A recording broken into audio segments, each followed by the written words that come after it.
A raíz de la Primera Guerra Mundial, entonces las otras naciones dijeron, vamos a tratar de evitar esos brotes de imperios, y crearon un organismo. Mire cómo es el hombre. Crea un organismo que se llamó la Sociedad de las Naciones. Dizque para impedir esos brotes de imperio. Pero mentira. Fue otra patraña más de Satanás. Porque a través de esa Sociedad de las Naciones quiso dominar el mundo también. O sea, una sociedad de naciones, o sea, donde todas las naciones del mundo se afiliaron. Y entonces esa Sociedad de las Naciones elegían a un secretario general de esa Sociedad de las Naciones. Y a través de ese secretario general y de la fuerza política y de las artimañas politiqueras dentro de esa misma Sociedad de las Naciones, entonces trataban de dominar el mundo, ¿ya? Porque todos los países estaban afiliados allí, ahí los trataban de manejar. Pero resulta que la profecía fue clara cuando dijo, no se unirán. Nadie podía, ¿no? Ni políticamente, ni económicamente, ni nada. Y tratarán hasta con alianzas matrimoniales, dice, con acuerdos humanos. Dice, no se unirán. ¿Qué sucedió? Que las Naciones Unidas fue totalmente incapaz de frenar a otro personaje que surgió en Alemania, que a pesar de que no era alemán, sus ideas las puso en práctica, fue en Alemania, que se llamó Adolfo Hitler. Porque Adolfo Hitler no era alemán, él era austríaco. Pero él se desenvolvió en Alemania y allí fue donde puso en práctica todas sus ideas. Y Adolfo Hitler, ¿qué hizo? Provocar la Segunda Guerra Mundial. ¿Y cuál era el sueño de Adolfo Hitler? Un imperio mundial dominado por él. ¿Sí? Porque él se creía inclusive inmortal. Entonces ese sueño imperial a Adolfo Hitler se le vino al suelo, como ya todos nosotros sabemos. Miren cómo vamos llevando esa secuencia y miren dónde vamos a terminar. Fracaso de Adolfo Hitler. A raíz del fracaso de Hitler, en que se acabó la Segunda Guerra Mundial en el año 1945, entonces los hombres dijeron, bueno, está bien, vamos a tratar de seguir frenando estos brotes imperiales, y crearon lo que hoy conocemos como la Organización de las Naciones Unidas. O sea, la ONU. Todos los países empezaron a afiliar allí a la ONU y dijeron, aquí arreglamos los problemas. O sea, otro intento, como lo hicieron con la Sociedad de las Naciones anteriormente, que no le funcionó. Ahora empezaron con la ONU, la Organización de las Naciones Unidas.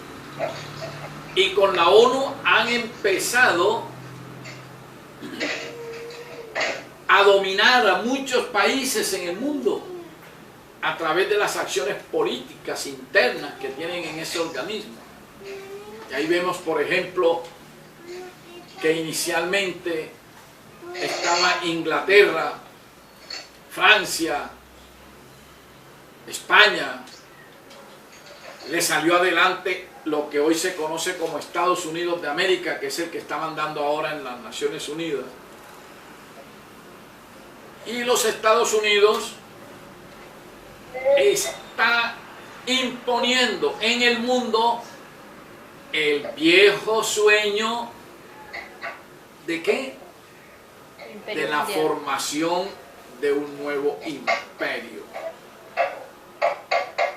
¿Sí? Bajo la tutela de los Estados Unidos. Perdón, a través de la ONU. ¿Sí me están escuchando bien? Sí, pastor. Correcto. Hoy tenemos a la Organización de las Naciones Unidas, pero resulta que sí, las Naciones Unidas está haciendo su efecto y lo está haciendo de una manera extraordinaria, porque Estados Unidos está dominando el mundo a través de la ONU. Pero miren, ahora surge otro organismo, y ojo, que está resultando en Europa, la Comunidad Económica Europea, lo que se llama la Unión Europea. Y ellos ya están trabajando con la Comunidad Económica Europea. En Europa ya tienen, en el aspecto económico, tienen una sola moneda, que se llama el euro. Ya en cuanto a fronteras de países, se acabaron.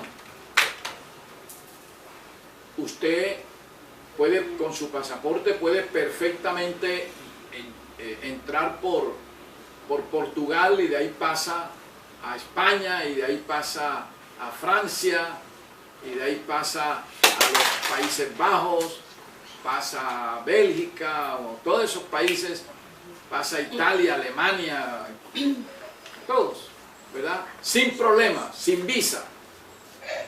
O sea, hay una unión de esos países en ese aspecto, como la hay en el aspecto económico. Por ejemplo, ahora últimamente nosotros vimos la crisis tan tremenda que embargó a Italia, y la Comunidad Económica Europea entró enseguida a amparar ese problema económico de ese país y lo ayudó. También vimos la crisis económica de Grecia, y vemos cómo la Comunidad Económica Europea entró enseguida a buscarle la solución, y ahí está Grecia subsistiendo. Ahora vimos el problema de la crisis económica de España.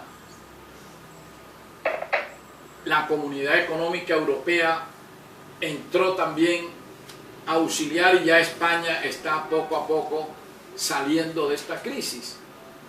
Entonces vemos que hay una unión entre Europa.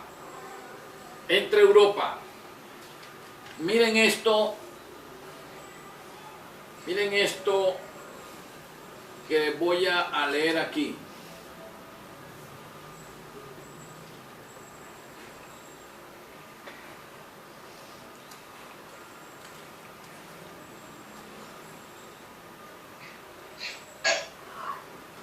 Se lo voy a leer porque me parece bastante explícito en la lectura. Dice que dentro de toda esa unión que vamos viendo nosotros, hay algo que nosotros no podemos descartar.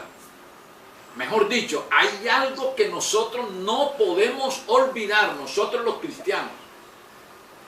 Porque si nosotros olvidamos esto, no somos cristianos. Estamos dando muestras de una total ignorancia en cuanto a la palabra divina y en cuanto al cumplimiento, ¿sí?, al desarrollo de esta palabra divina en la vida práctica de la tierra. No en vano yo les he estado explicando ahora esto con esta secuencia, ¿sí? ¿Para qué he hecho yo esto? Es para que se lleve el orden de los acontecimientos, para llegar.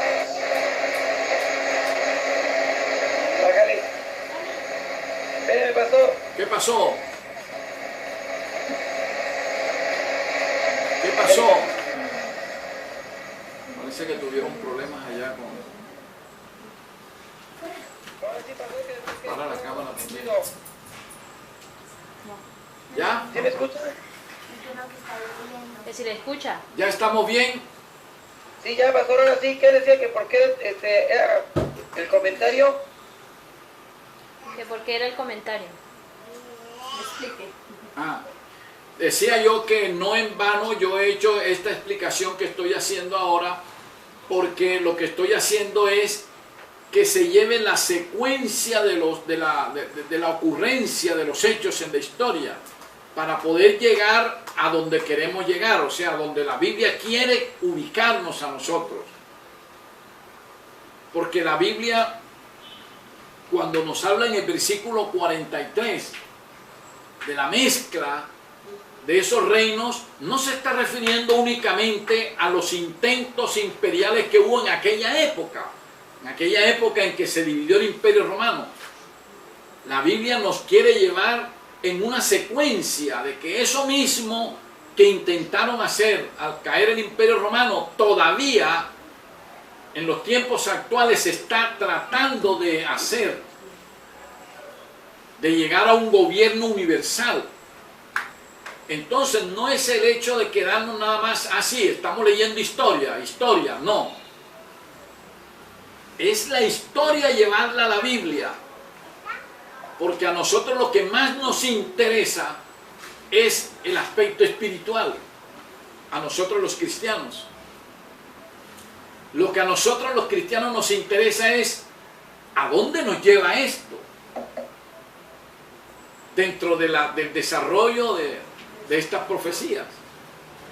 Entonces hay que estar muy atento a esto, a los acontecimientos que están sucediendo en la tierra, porque de lo contrario vamos a ser sorprendidos.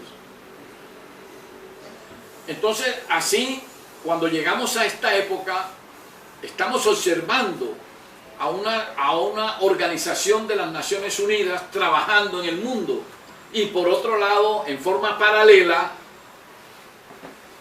está otro organismo llamado Comunidad Económica Europea, trabajando también por la unidad del sector más importante que en este momento hay en la tierra, que es Europa.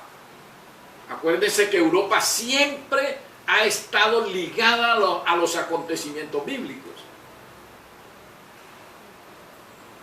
Y que Estados Unidos es un país que, aun cuando no queda en Europa, está vinculado íntimamente a estas profecías. Porque así lo vamos a ver inclusive cuando estudiemos Apocalipsis.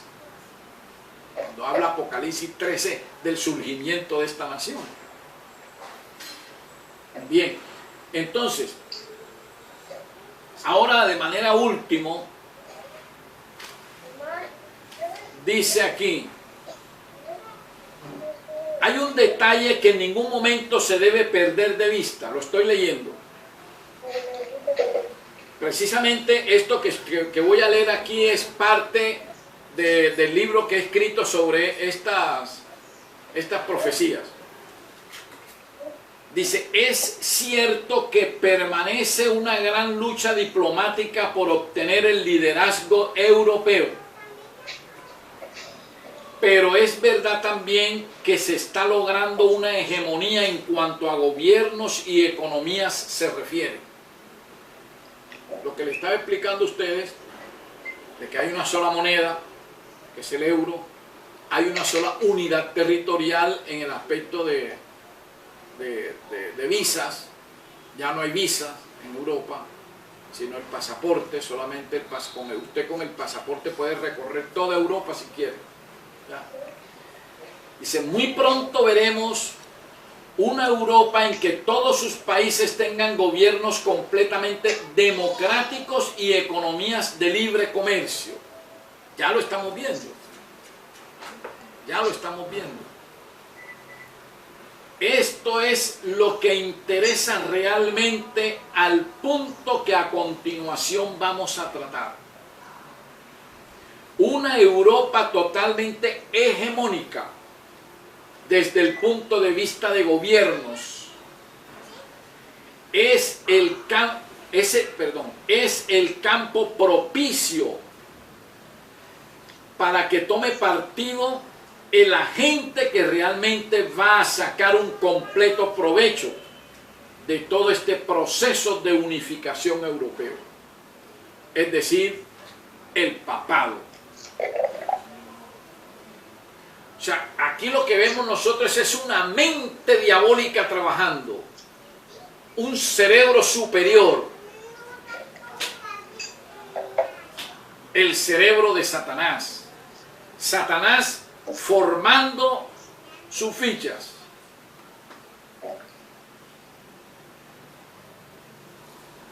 Y vamos a ver aquí unas palabras de alguien que lo conocemos bastante. Dice, esa lucha, es que ahora el problema en la tierra no es de tierra, como antes. El problema ahora en la tierra es, la lucha es de liderazgo. ¿Quién va a liderar el gobierno universal que se pretende formar en la tierra? ¿Quién va a liderar al nuevo imperio romano universal que se pretende llevar a cabo, que se pretende formar en la tierra en estos tiempos actuales? Porque es que el sueño de forjar el nuevo imperio romano no se ha terminado. Ese sueño que surgió después de la caída del imperio romano en el año 476, ese sueño no se ha perdido, ese sueño está intacto. Y el hombre ha venido luchando desde el año 476 hasta ahora para forjar nuevamente ese imperio romano. Entonces digo yo acá, esa lucha por el liderazgo europeo desatará los desacuerdos más grandes que impedirán una Europa unida, sin fronteras entre sus países, ¿sí? Como lo tenía el imperio romano. Pero para cuando esto suceda, ya todos los países europeos tendrán gobiernos democráticos y políticas económicas muy similares. El problema ya no será de diferencia de regímenes ni de economías, sino de liderazgo. Pero dentro de todo este proceso se está ya abriendo paso. Esto es lo que nos interesa a nosotros los cristianos. Que dentro de todo esto que está pasando en la tierra, hay alguien que se está abriendo paso, silenciosamente. Dice, se está ya abriendo paso y con toda seguridad prosperará y surgirá al plano preponderante el monstruo del papado. En el año 1979, con ocasión de su visita a Polonia, su tierra de origen, el Papa Juan Pablo II dijo lo siguiente, abro comillas, Europa, no obstante sus actuales y prolongadas divisiones de regímenes, ideologías y sistemas económicos y políticos, no puede dejar de buscar su unidad fundamental y tendrá que volver al cristianismo.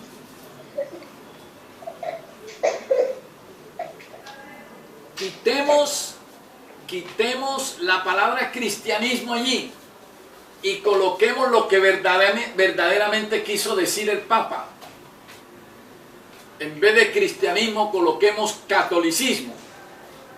Y entonces la frase dirá, no puede dejar de buscar su unidad fundamental y tendrá que volver al catolicismo. Lo que quiere decir el Papa ahí es que Europa tiene que volver a ser dominada por Roma. En este caso ya no la Roma de los Césares, La Roma de los emperadores. Ahora es la Roma de los emperadores papales. Porque el Papa no es más que otro emperador, el sucesor de César. Entonces lo que quiere decir el Papa ahí es que Europa tiene que estar dominada por los papas.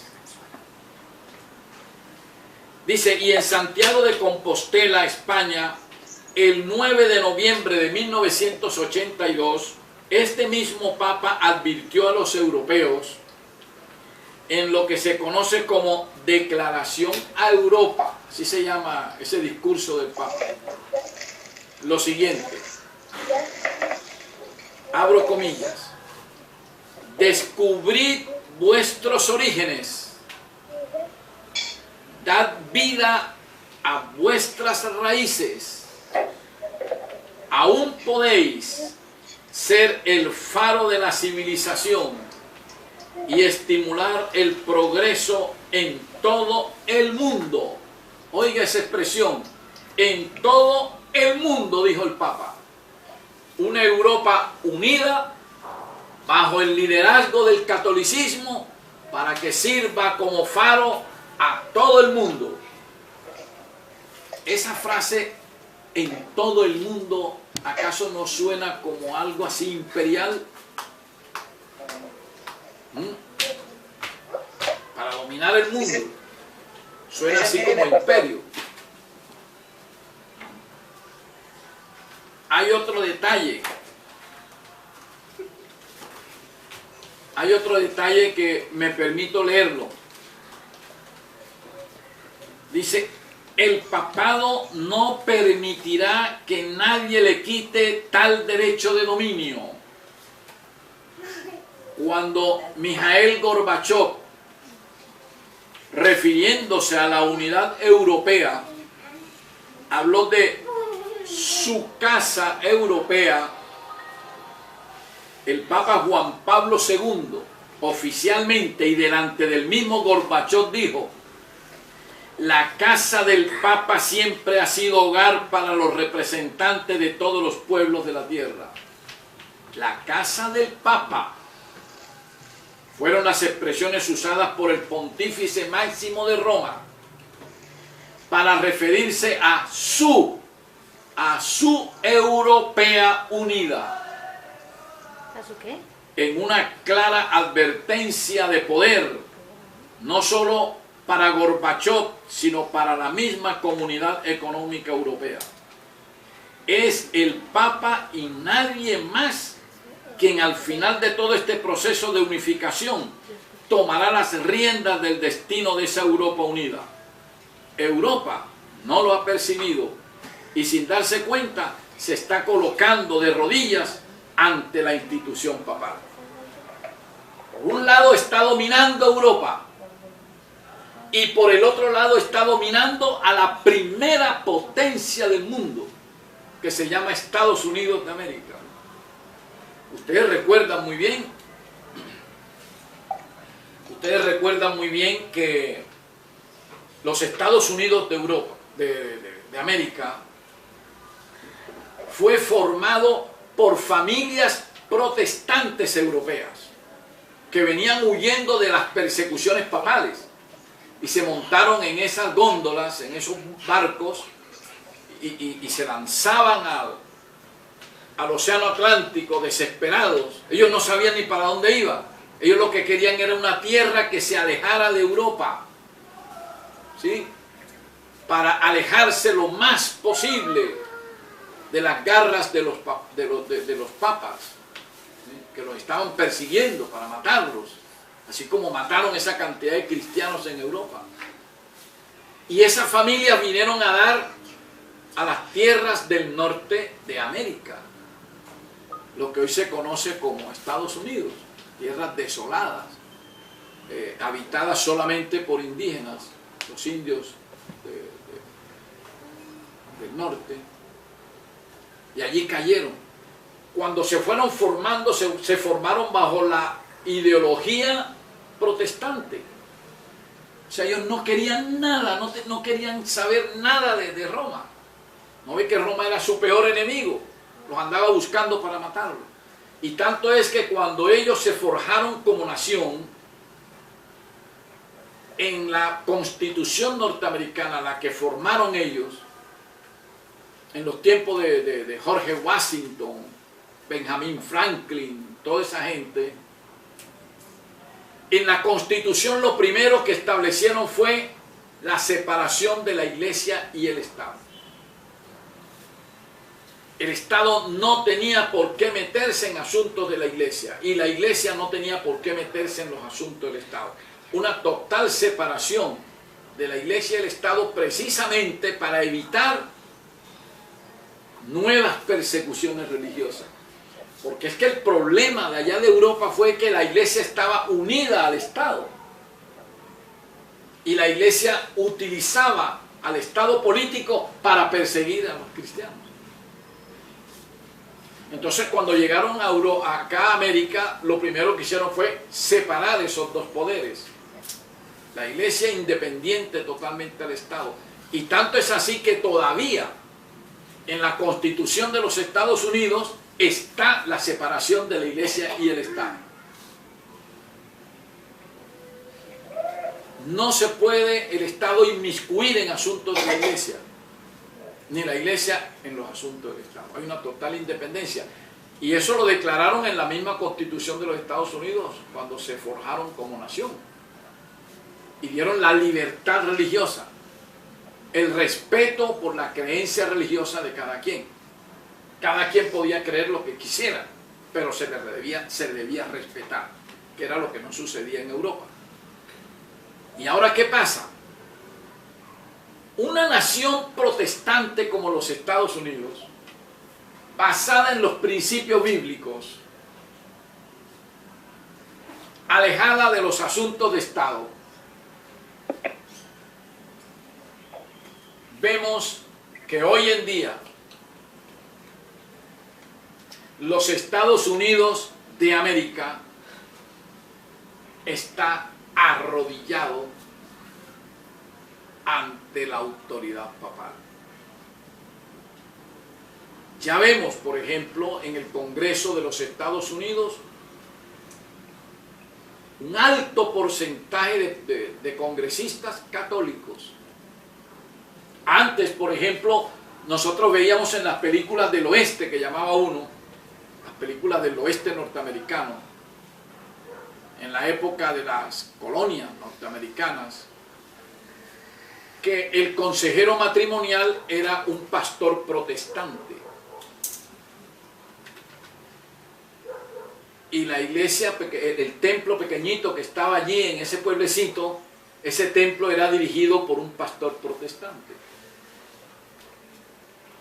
Hoy en día, los consejeros familiares en Estados Unidos son curas, ya no son pastores protestantes.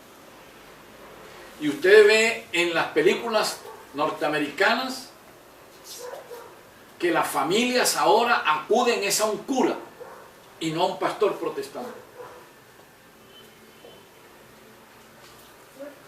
Ahora vemos cuadros que en los tiempos aquellos era imposible que se viera un cuadro de eso. Óigase bien, mírese bien. Ahora vemos un cuadro, por ejemplo, a un presidente de los Estados Unidos, como George Bush, festejándole el cumpleaños a un papa.